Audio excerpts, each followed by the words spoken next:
Hello Internet, and welcome to my live reaction for One Piece chapter 992. When we last left our heroes, a whole bunch of things happened. Luffy accepted Drake into the Alliance, though the rest of the crew was not as much on board. Usopp convinced Ulti and Page 1 that Nami had attacked them when it was actually Usopp, I think, and so now Ulti and Page 1 are both chasing after the two of them. Drake and Zoro were clashing for a little bit until Apu threatened to summon the numbers, so Drake and Zoro teamed up to fight Apu. Frankie got one of the numbers, Hacha, to leave the Skull Dome, so they can have a bit of a one-on-one fight. And then on the rooftop, we found out that the Sulong forms of Inuarashi and Nekomamushi had wiped out, I think, all of Jack's forces and beat Jack, which we kind of skipped, which is, again, kind of the theme of the raid, and one of my least favorite parts about it, but whatever. And now all of the samurai and Izo are all getting ready to fight Kaido, even if it kills them. So let's jump right on into chapter 992, Remnants. On our cover picture here is a 2-page color spread of the whole crew, including what I think is one of those Japanese town mascots, the little black bear in the back by Jinbei, all enjoying a meal. Doesn't really look like the Thousand Sunny, but it might be. Or might supposed to be. No, it's something else. I'm not sure what. There's a rainbow in the background. It's a whole thing. But we open outside of the Skull Dome. Got that, Perospero. The alliance with Kaido was my idea. So now we see Perospero has finally made it to the island, after Marco kept trolling him. Perospero responds, "I'm sure it was, Mama, but remember, we've all been dreaming of the day you become king of the pirates, Perorine." "Of course I know that. What, don't you kids trust me?" "Oh, well, that's a relief." So it looks like, judging by this conversation, Big Mom might still be, Big Mom might still be planning on betraying Kaido in the end. This bit about, oh, well, that's a relief, or don't you kids trust me, implies that she's still planning on, at the last minute, they're probably both planning at the last minute overthrowing the other. I doubt that's much of a secret. And we see that Marco is there. "Ah, I see. In that case, despite your invitation to work together, it would seem our mutual goal of vanquishing the ogre Kaido is no more, Perospero." Is he about to throw Perospero down the mountain again? And then we see Big Mom turns to Marco. "Oh, Marco, I thought you were better than this. Helping out these whippersnappers? So sad how Whitebeard's remnants have lost their way." And then Marco responds, "You sure you're not mistaking the meaning of the word remnants, Big Mom?" And Big Mom looks at him questioningly. Interestingly, Remnants is the title of the chapter, which implies that maybe the focus of the chapter will be Marco and Izo, given that they're the two Whitebeard pirates on Onigashima right now. Anyway, Marco asks, "Do you think that Pops' voice is still binding us to his will? Everyone who's left is free." And Big Mom just kind of chuckles. "That's right. Dead men give no orders. Do as you will." So I'm curious what's going to come from this. Because that would mean that Marco and Big Mom are on opposite sides. And yet, they're just kind of casually chatting. Anyway, we cut to somewhere inside the Skull Dome as one of the minks, I forget her name, I think she was the one that looked like Nami.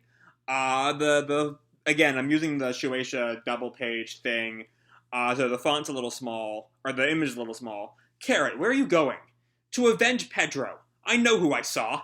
I forget, who exactly killed Pedro? Was it Big Mom, or was it, like, Perospero, or one of the other children? Either way, she saw probably Perospero, because she saw Big Mom a while ago, and she wasn't going to avenge anyone then. So I'm assuming it was Perospero, but feel free to correct me in the comments, because it's been a good long while since Whole Cake. And then someone yells out to Luffy, "Straw Hat, go onward." "Thanks." And Luffy runs to the roof to join the fight with Kaido. And then we cut to the banquet hall inside the castle. The whole island is in an uproar. Do you think they'll come up here? There's no one in the tatami room with us. Can you imagine? Will you play a song for us, Miss Maria? So this looks to be some, like, random Beast Pirate members. along with Black Maria, who has done very, very little so far, despite being a member of the Toby Roppo, if I recall correctly. Anyway, Black Maria tunes her instrument. Of course. How about this one? On a snowy night, two who wish to be united but could never be together. And then we see, speaking of two who wish to be united, Yamato and Momo. Yamato calls for Momo and Shinobu to wait up. At last we'll meet beneath the light of the moon. And then the random, there look to be 4 women in the room. Oh, so romantic. Their passions run high. And the women are all fawning over her. Eek, she's so cool.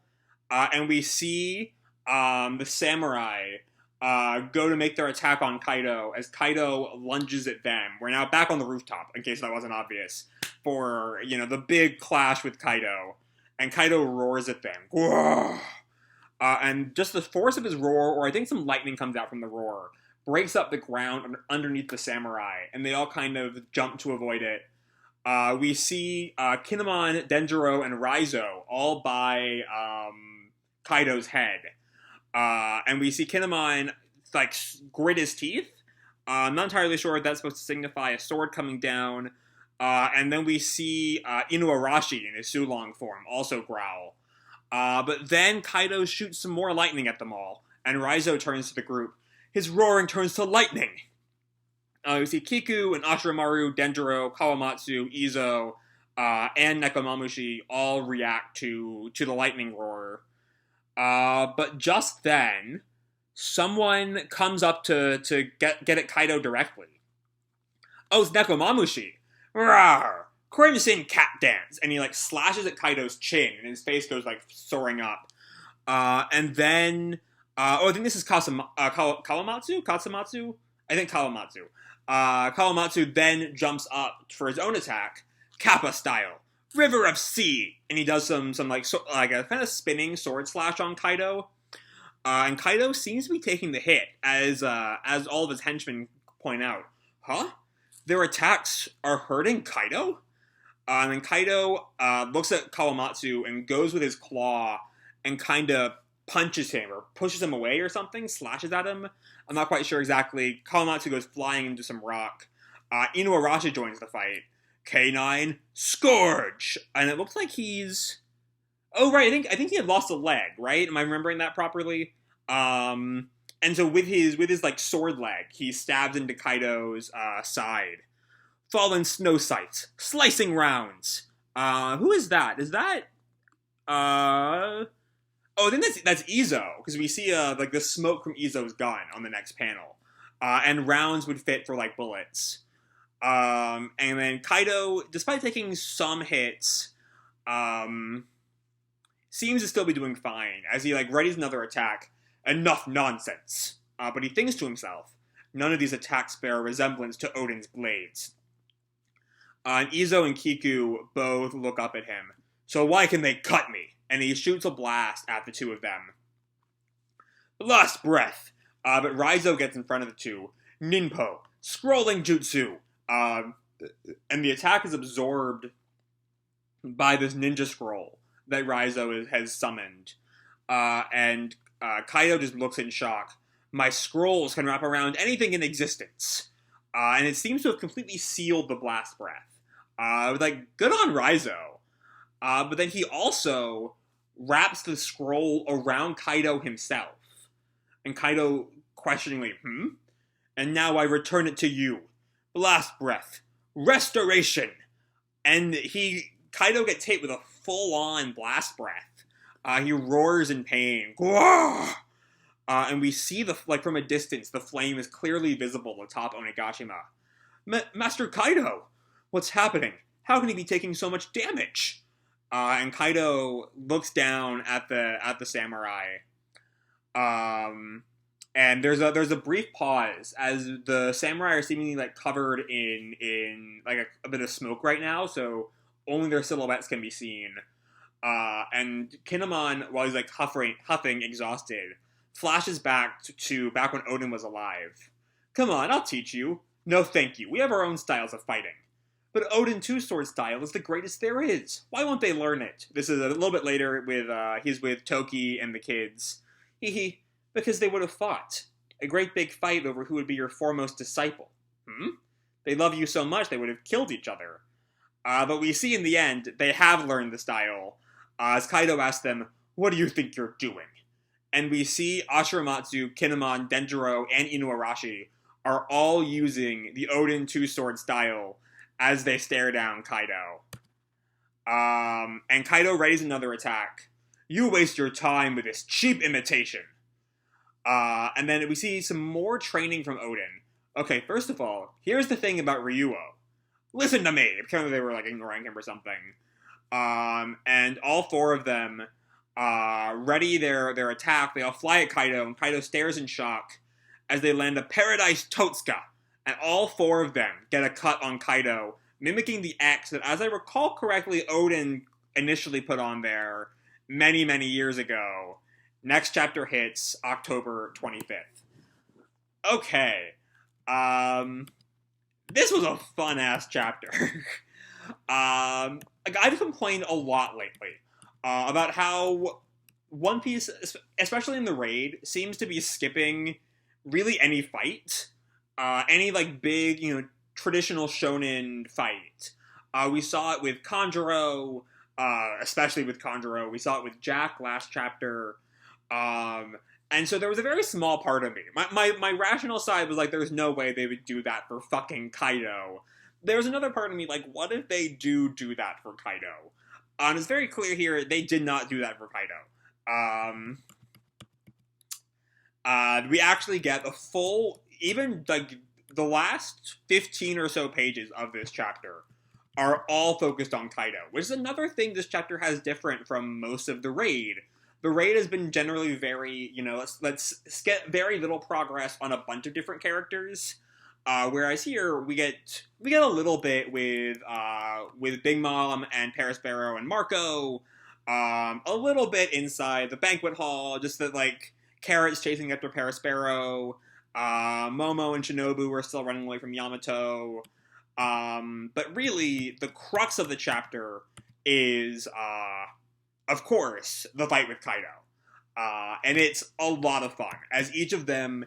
Each of the Scabbards and Izo get a little bit of damage on Kaido, each in their own way. But I will say, Kiku gets very little to do this chapter. She's just kind of there. She's, like, standing with Izo when Izo does his slicing rounds. But for the most part, she's just kind of there. She doesn't even get to join in on the sword style moment at the end, which is a shame. But yeah, beyond that, it's just like there's not a whole lot to dig into here. It's just a really fun fight chapter. It's the kind we don't really see too often.